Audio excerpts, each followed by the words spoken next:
So ito na mga kapudi, bubuksan na nga na balikbayan box nga na hindi na-claim. Nagkakalaga to, 5,500.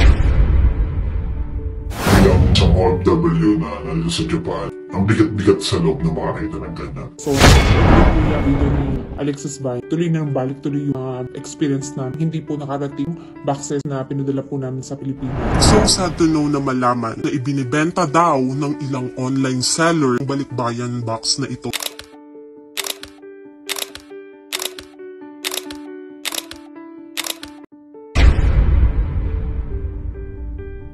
Usap-usapan ngayon sa social media ang isang video na in-upload ng isang batang vlogger na kilala natin bilang si Wonderboy ng social media, na may tagline na ka-foodie, na si Alexis Vines, kung saan ay mayroon na itong 4.1 million followers at 738,000 likes sa kanyang Facebook page account. Si Alexis Vines ay nakilala at kinagiliwan ng mga netizens dahil sa mga positive vibes na mga videos nito at pag-share at pagbibigay ng totoong reaction sa mga produkto o pagkain na nabibili online o mga bagay na trending. Dahilan kung kaya't milyong-milyong views din at suporta ang natatanggap nito sa kanyang mga supporters. Ngunit kamakailan, isang video nito ang mabilis na nag-viral at umani ng samot-saring reaction sa mga netizens, matapos itong mag-unboxing ng umano'y nabili nito online, na isang unclaimed balikbayan boxes, na ayon kay Alexis ay nabili nito sa halagang 5,500 pesos.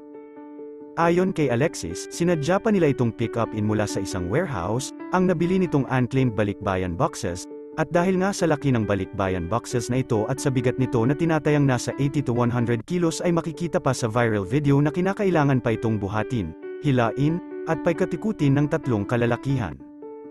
Ayon nga sa viral video, bagamat makikitang nakasulat sa mismong kahon ng unclaimed balikbayan boxes na ito ang mga salitang Negros Occidental, na sa tingin din ni Alexis ay ito ang lugar kung saan ito dapat madala. Ngunit wala namang nakasulat o naka-indicate sa mismong box ng eksaktong address at pagkakakilanlan ng nagmamay-ari nito.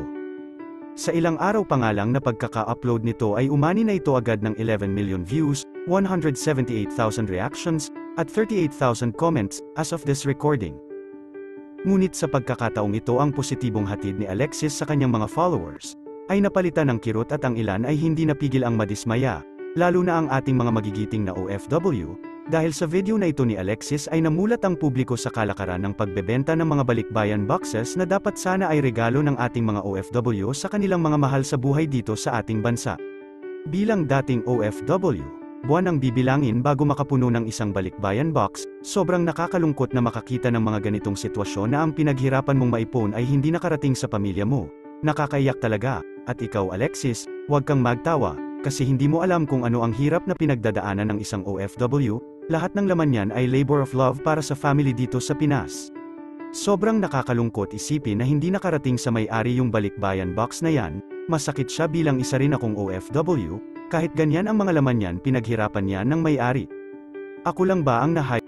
habang nanonood?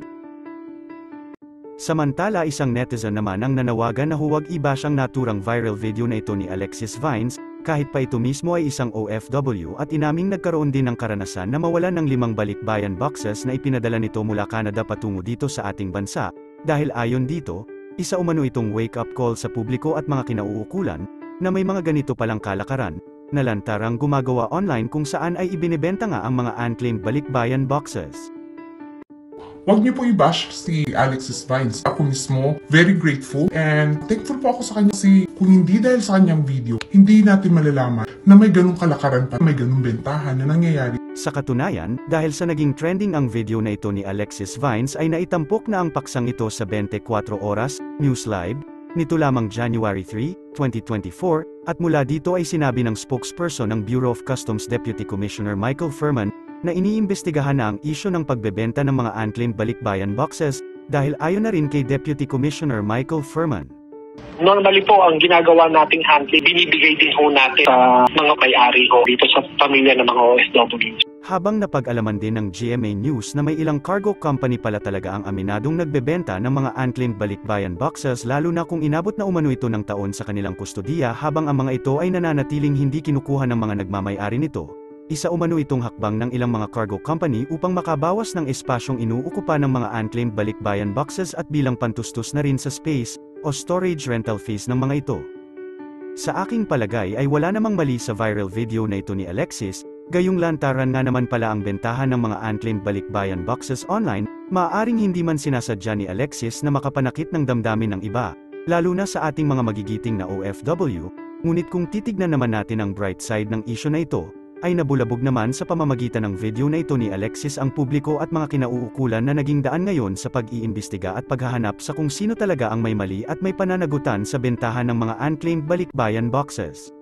Alam nating lahat na hindi lamang mga material na bagay o gamit ang nakapaloob sa bawat balikbayan boxes ng ating mga magigiting na OFW, dahil ang bawat pirasong nasa loob nito ay naglalaman din ng pagmamahal na piniling isakripisyo ang mawalay sa kanilang mga minamahal sa buhay, upang maipadala lamang ang mga bagay na makapagpapangiti sa kanilang mga mahal sa buhay dito sa ating bansa. Ikaw na ang humusga.